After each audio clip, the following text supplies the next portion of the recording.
আসসালামু আলাইকুম everyone, welcome back to my another vlog. আশা করছি সবাই ভালো আছেন, সুস্থ আছেন। আজকে নাটোর যাওয়ার উদ্দেশ্যে বের হয়েছিলাম। হঠাৎ করে আমার হাজব্যান্ড প্ল্যান করছে যে সে একটু ঘুরতে নিয়ে যাবে। তার অফিসের বস গাড়ি টাড়ি সব ঠিক করে দিছে। তারপরে আমরা ঘুরতে তো যে বলা সেই কাজ। তারপরে আমরা রওনা হয়ে গেছিলাম। সকাল 10টার সময় আমাদের রওনা হওয়ার কথা ছিল, বাট আমাদের রওনা হতে হতে গাড়ি আসছে 11টা, সাড়ে 11টার দিকে। গাড়িটা হচ্ছে আমার এক ভাসুরের গাড়ি। তো উনি ঘুম থেকে উঠতে লেট করে, আমাদের যেতে একটু লেট হয়ে গেছে। তারপরে দেখতে পাচ্ছেন আমি অল্প একটু শ্যুট নিচ্ছিলাম গাড়ির মধ্যে, যেহেতু আমি পিছনে বসছিলাম। আমি সামনের ওই ভালো ভিউটা নিতে পারি নাই। নেক্সট কোনো ভিডিওতে অবশ্যই ভালো ভিউটা দিয়ে দেবো ইনশাল্লাহ। তারপর দেখতে পাচ্ছেন আকাশের অবস্থা খুব একটা ভালো না, গুড়ি গুড়ি বৃষ্টি পড়তেছিল।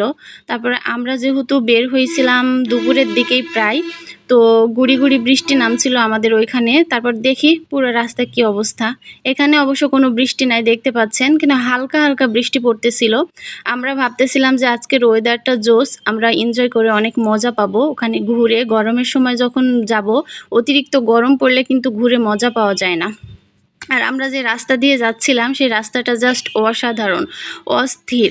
যদিও আমার সেই ভিডিও ক্লিপটা হচ্ছে আমার ফোনে এখানে নাই, আমি পরবর্তীতে অ্যাড করে দেবো ইনশাআল্লাহ। তারপর এখানে মিরপুরের দিকে আমাদের হচ্ছে রেল লাইনে রাস্তা হচ্ছে ব্লক করছিল, যেহেতু ট্রেন যাচ্ছে সেই জন্য। তারপর ওখান থেকে আমরা সব কিছু শেষ করে তারপরে এই যে যাচ্ছি।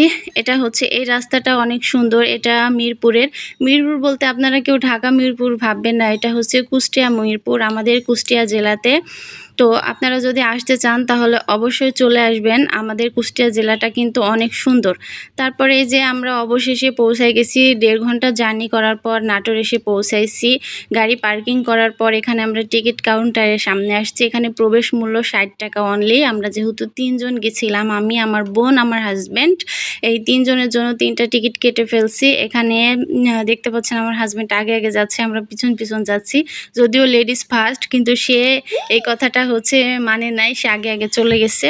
তারপরে এখানে আমরা সব কিছু ঠিকঠাক করে আল্লাহর রহমতে পৌঁছাই গেলাম নাটোরে।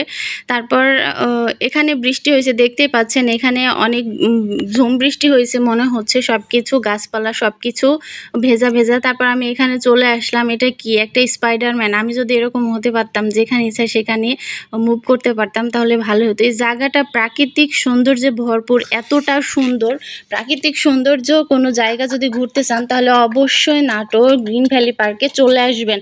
আমার এত বেশি ভালো লাগছে। আর আমার ভিডিওটা ভালো লেগে থাকলে অবশ্যই একটা লাইক করবেন, কমেন্ট করবেন, আর চ্যানেলটা সাবস্ক্রাইব করে ফেলবেন, আর বেল আইকনটা প্রেস করে রাখবেন। পরবর্তী